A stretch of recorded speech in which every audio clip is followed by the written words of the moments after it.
So here you can see that, all the pictures are showing us like how much food they have, but they never eat it. They only like look at it, like marvel at it, but never eat. You see, for example, this picture, I love it. Like this is a top, no one touches. So if you look at this is more recent examples of North Korean eating out practices.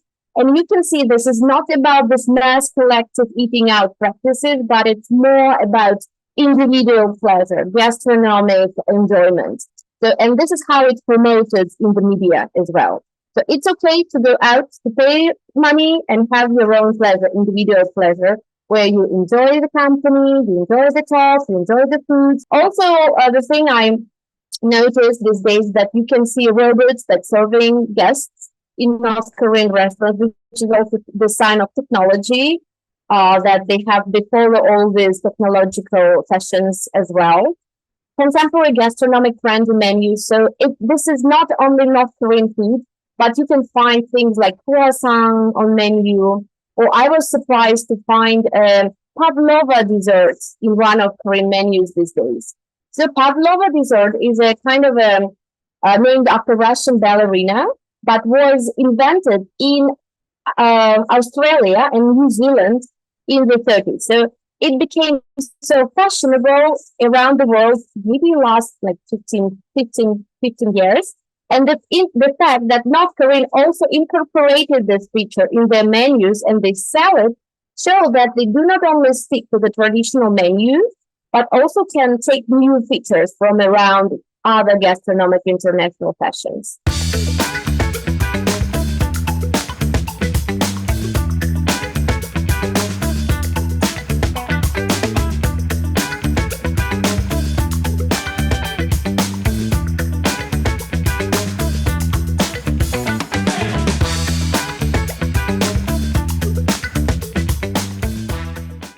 아이스 아메리카노를 마시는 김정은 위원장을 보신 적이 있습니까? 우리말로는 아라고 하죠.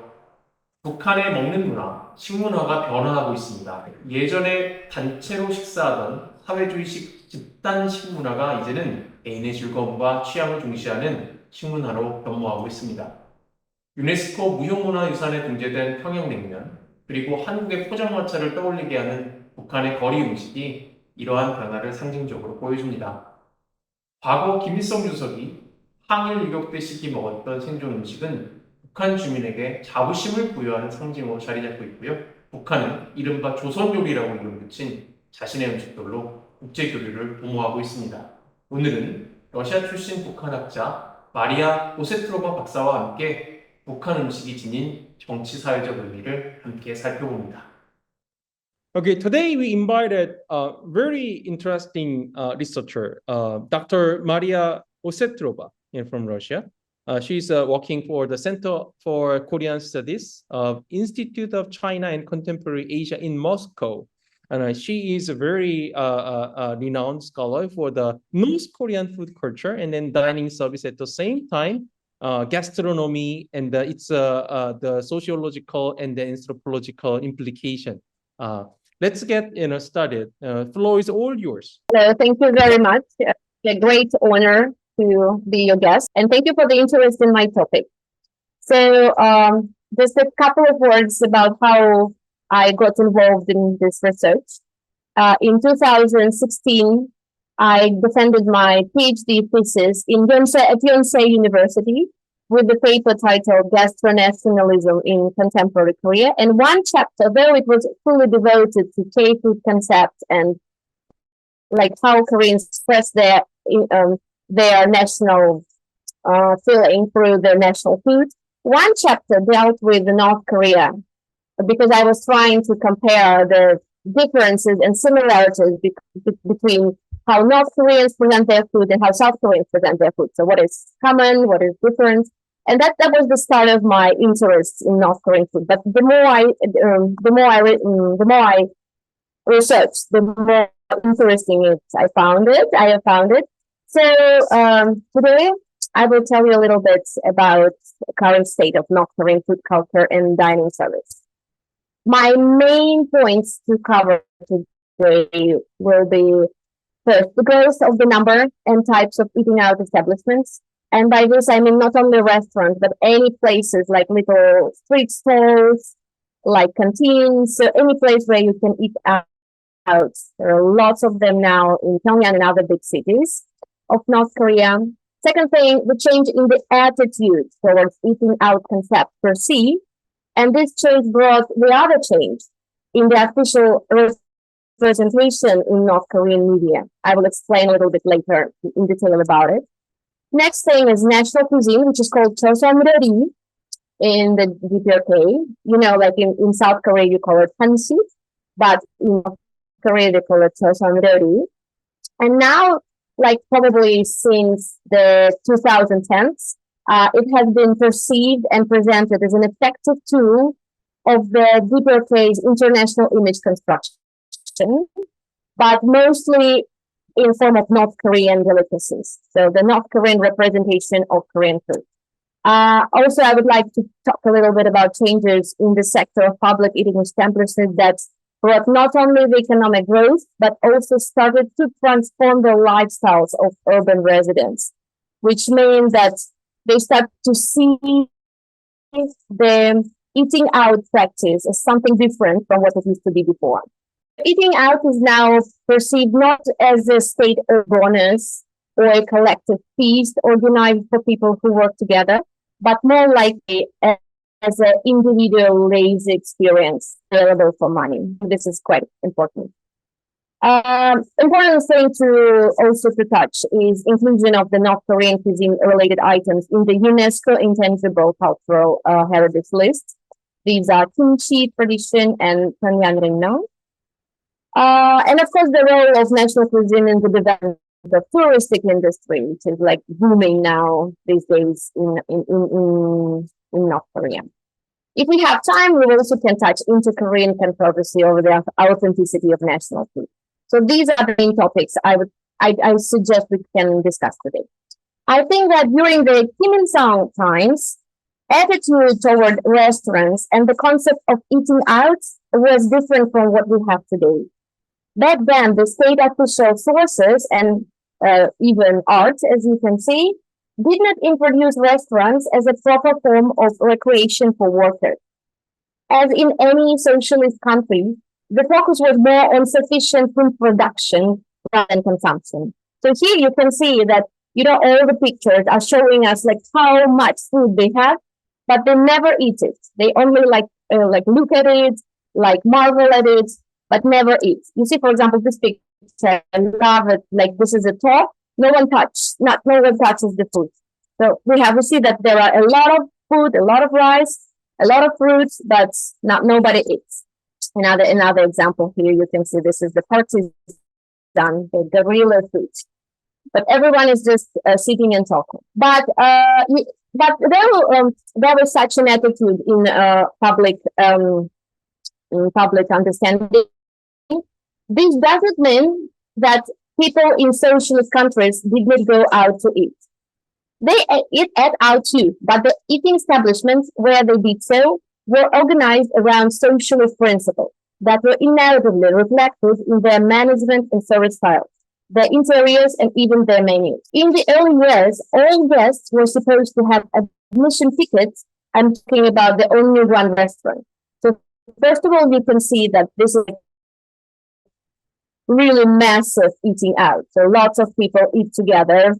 And second, if you want to get to only one, you just don't pay money, you don't pay money, make reservation, but you have to get the tickets to go there. And where you get it at the company or maybe factory where you work for.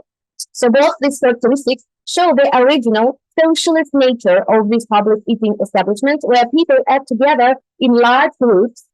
Therefore, the eating experience was collective rather than individual. And commercial interests were not the first priority from the restaurant's management perspective. The focus was not on offering individual recreation or gastronomic pleasure, but rather on providing a collective experience of bonding of co-workers. So this is very important. This is not like this much anymore. This is changing right now. So if you look at this is more recent examples of North Korean eating out practices. And you can see this is not about this mass collective eating out practices, but it's more about individual pleasure, gastronomic enjoyment. So, and this is how it's promoted in the media as well. So it's okay to go out to pay money and have your own pleasure, individual pleasure, where you enjoy the company, you enjoy the talk, you enjoy the foods. This is very important. And let me give you another example.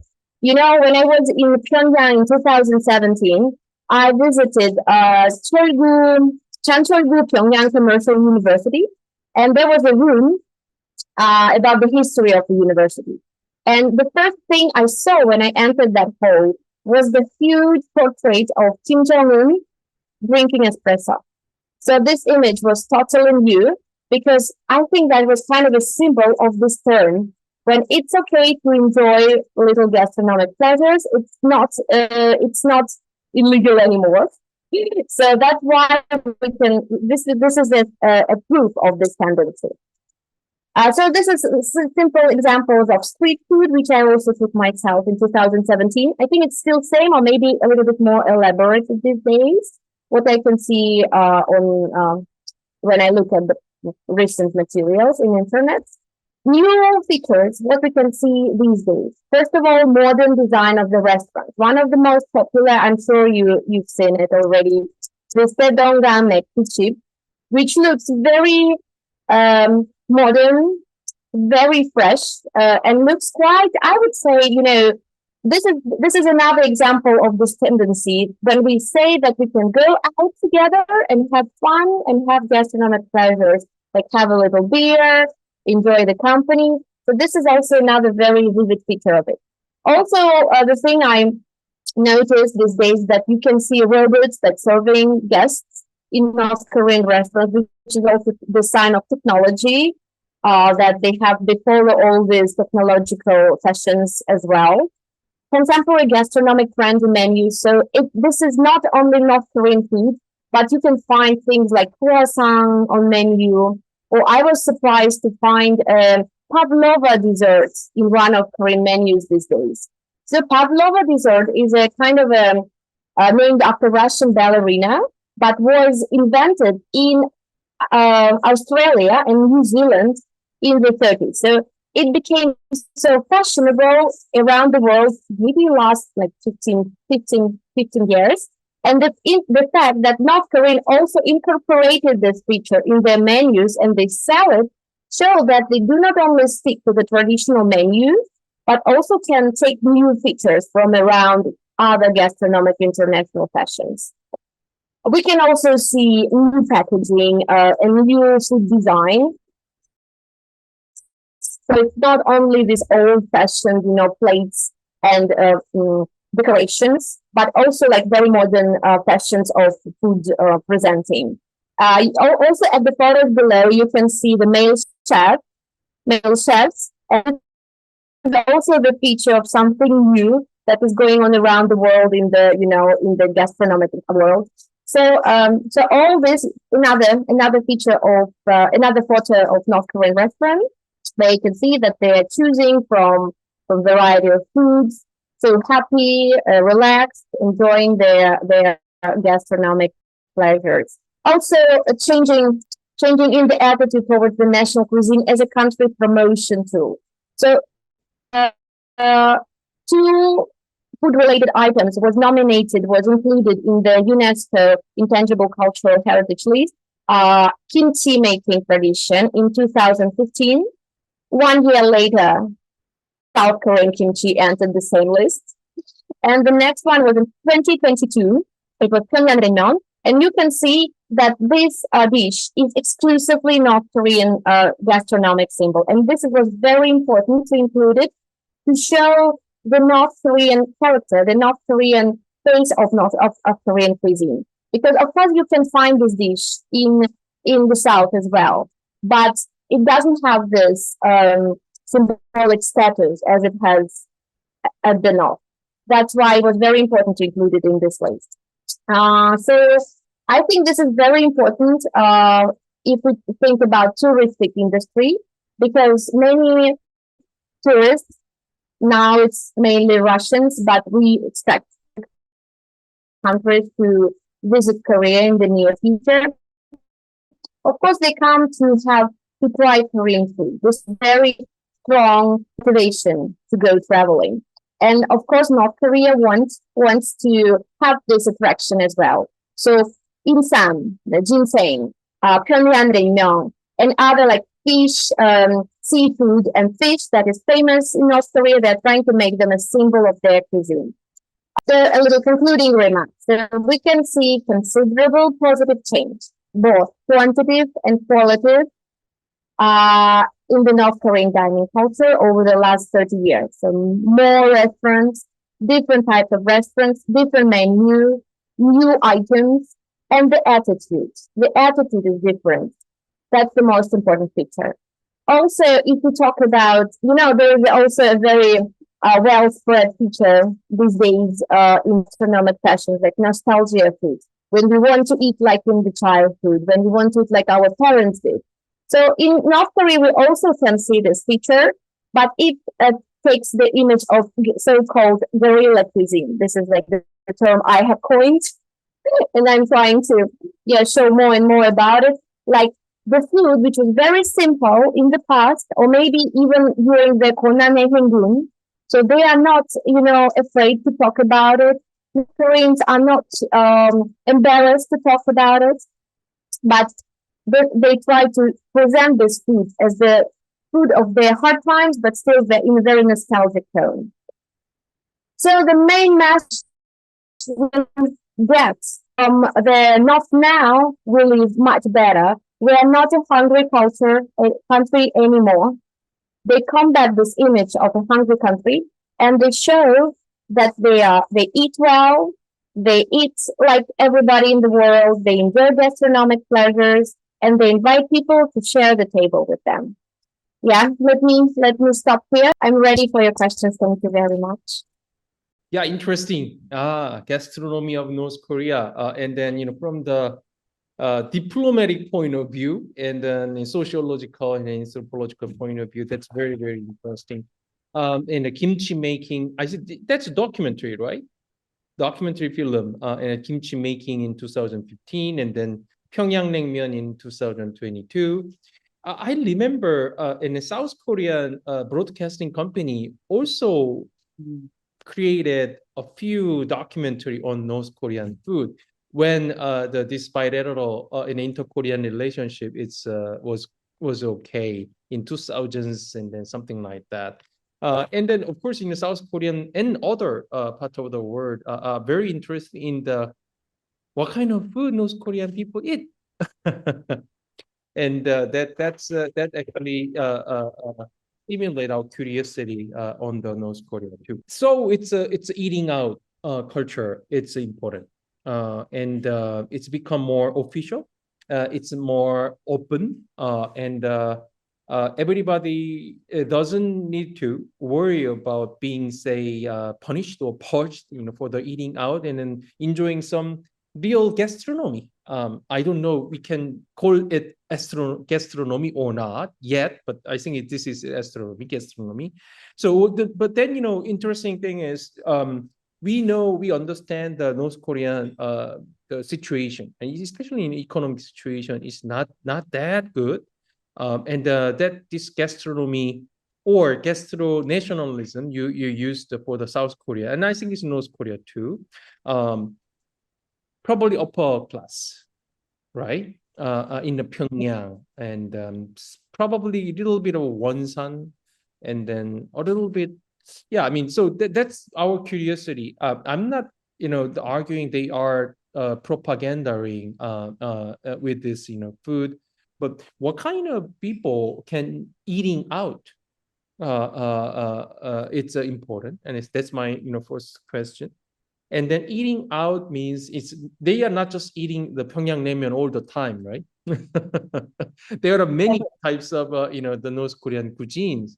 So can you introduce some cuisines, other food rather than 평양냉면?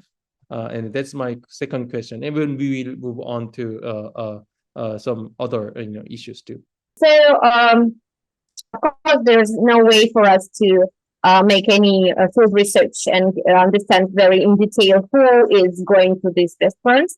But what we can say now, of course, these are people with money, people who are living in big cities. First of all, Pyongyang, of course.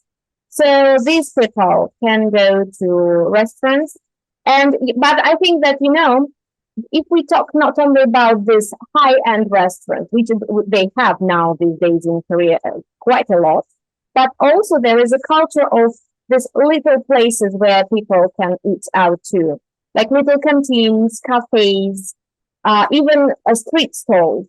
And the more this culture is developing, the more people can afford it. So I think this is important feature. So of course the restaurants, only the elites and people who are around them can afford going to the restaurants. People who live in this new district of Pyongyang, people who are related to very well developed industries, so they have money and then can go there. The poorer you are, the less opportunities you have, but still important thing that even people with less money can afford eating out these days, but in a less prestigious places. So this is the answer to the first question. And the second question, other items. There are many things. I have a paper on North Korean culinary books. Oh, and I was studying, like, actually, I have a slide with my papers. I will send it later so you can have a list of the things I wrote. Sounds good.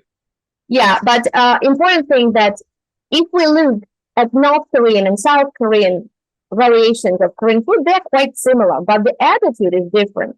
My surprise was that North Korean cuisine also, of course, has bibimbap, but no one thinks it's something special. And in the South, as you know, of course, this is like also symbolic food, which have this 5 elements of oheng, and this is like a philosophy. Oh, that's a propaganda. That's my point. There are propaganda on both sides, but it's just different, and it's interesting to compare them. So South Korean sources are telling us about this echo, meaning that this philosophy, tradition, mother's taste. And on North Korea, we have totally different narrators. But they have the same food. So most of it, you can find bibimbap, you can have all the kinds of panchan, which is a little bit different, of course, but still the same thing. Of course, you have the structure when you have a soup, rice, and lots of panchan. The feature of North Korean diets, if we call it this way, is probably lots of oksusu, right? Kannengi, as they call it. So corn dishes, they have a lot. Also potato dishes, but I wouldn't say that it's like all the things they eat. Yeah, it's just a little feature that they have. Yeah, I will stop here. Thank you for your excellent, the lecture. At the same time, very lively discussion. It was really productive and insightful, and then fun. Okay, thank you. Thank you. 감사합니다. 감사합니다. 오늘 이야기에서 마리아 오세트로바 박사가 던진 메시지는 분명합니다. 북한의 음식은 단순한 식문화를 넘어서 국가 이미지와 정체성을 형성하는 도구라는 것입니다. 지난 Now in North Korea 시즌 1에서 에딘버러 대학교의 로버트 윈스터리 교수는 평양 대동강 지역에 파인 다이닝 레스토랑이 많이 생겼다고 한 바도 있습니다. 앞으로 북한의 식문화는 어떤 방향으로 나아갈까요? 북한 사람들의 식탁에 담긴 변화는 결국 그 사회가 어디로 가고 있는지 보여주는 가장 솔직한 신호입니다.